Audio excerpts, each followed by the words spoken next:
Yeah, hi, this is Midhi Naveen Kommalapati. Yeah, today I like to discuss the topic about knowledge structure transition in library and information science. And coming to the section one, these are the authors who wrote in this article, and I take this as article for the reference for my reading assignment.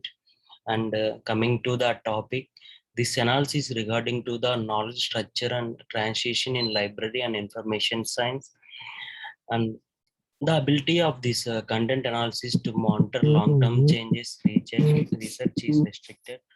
Furthermore, the quantity of the articles that may be studied is always constrained because it relies on the manual labor. Some studies that were found in earlier investigation persisted in some forms. The author discussed many issues regarding this problem.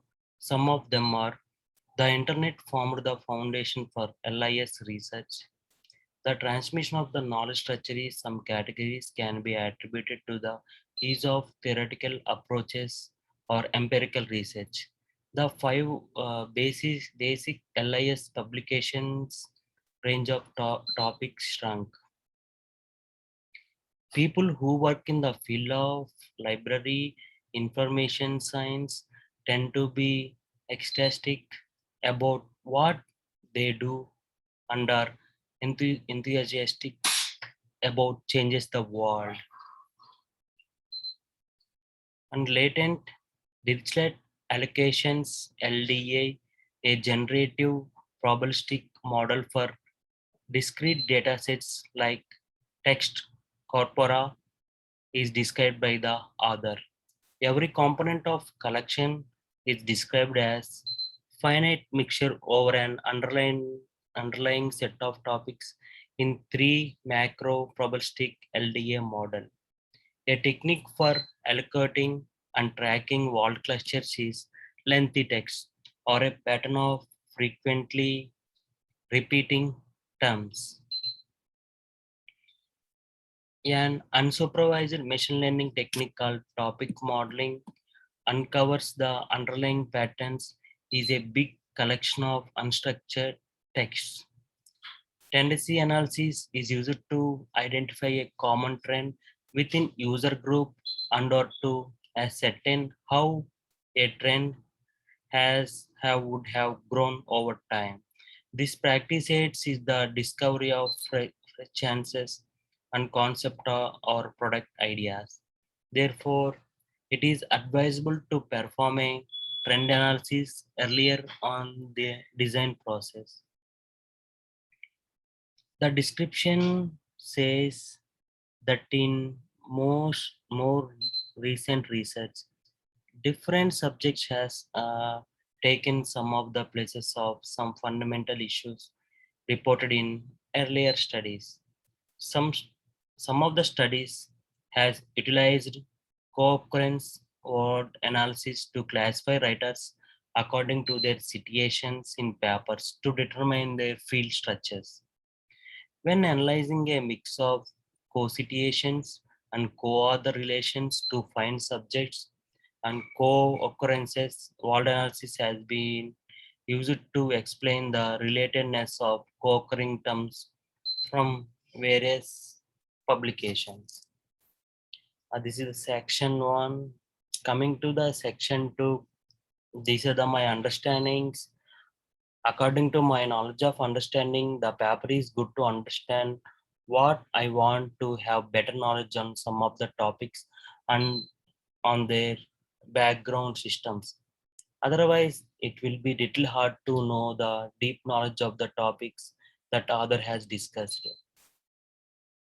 The author has really elaborated topics very nicely, and the explanation about the particular topic and its reference is very good.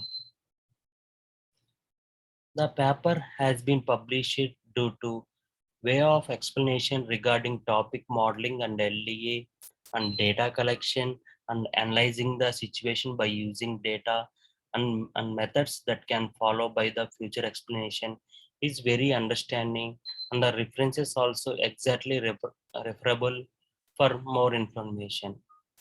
The main strength of the paper is deep discussion on the problem of analyzing and collect the data, and also setting up the things that can be used for the modeling and latent digital allocations.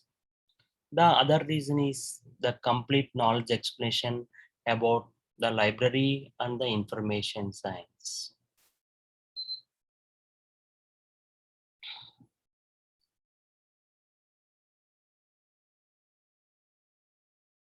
Yes, I understood the approach of the other regarding the research design.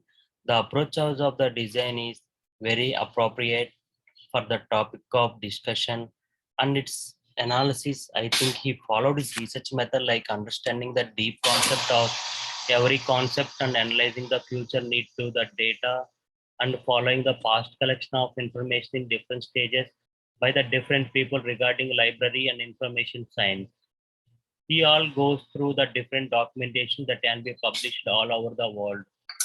It is reliable because only document analysis were listed in the data capture category, despite the fact that the topics of the content analysis and the modeling student data activity coincided. I think in some accepts they can improve for further research.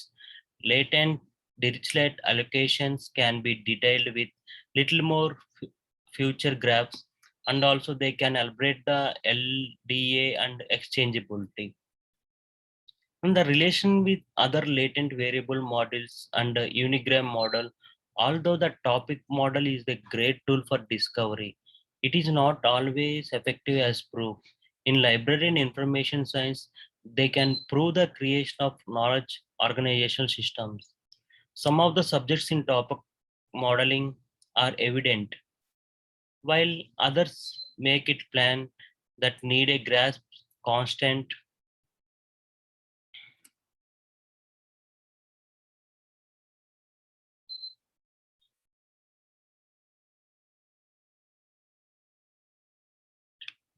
And the tendency analysis is used to identify a common trend within a user group and or uncertain how the trend was would have grown over time. This practice aids in the discovery of fresh chances and the concept or product ideas. It is more challenging to identify the trends because than to do so. Once more, certain variables like the time of a day, season, and a geographical location, etc., must be influencing the trend and must be documented as such while in the trend is being watched. I have learned for this documentation is mainly data loading for the latent digital allocations. The process involved for future acknowledgement regarding the topic modeling and visualization of the data that has been collected, also the knowledge that can be transferred from past many years regarding the barriers between people, information, technology are bridged by librarians. In their day jobs, librarians and information specialists, it would also like to make a brief note on transition of categories between periods, relation between topics and generals, with more elaboration from the beginners to understand more easy way. The situation is like comparing two periods of topic distribution, like by measuring the topic distribution standard deviation for each general throughout two time periods. We could quantify topical variety variety as a high standard deviation suggested that the themes were heavily based, whereas low understand deviation indicate that the topics were diverse. And this is the section 2 as per my understanding of this particular paper. And coming to the section 3, I have two questions regarding this article. Why has LIS been established on a large scale with full text of data, and the structure of LIS with much advanced technology has emerged? And the second question is, how can we get to know most specific knowledge regarding to the relation between the topics and the genres? And this is the my reading assignment on the knowledge structured transition in library and information science article. Thank you.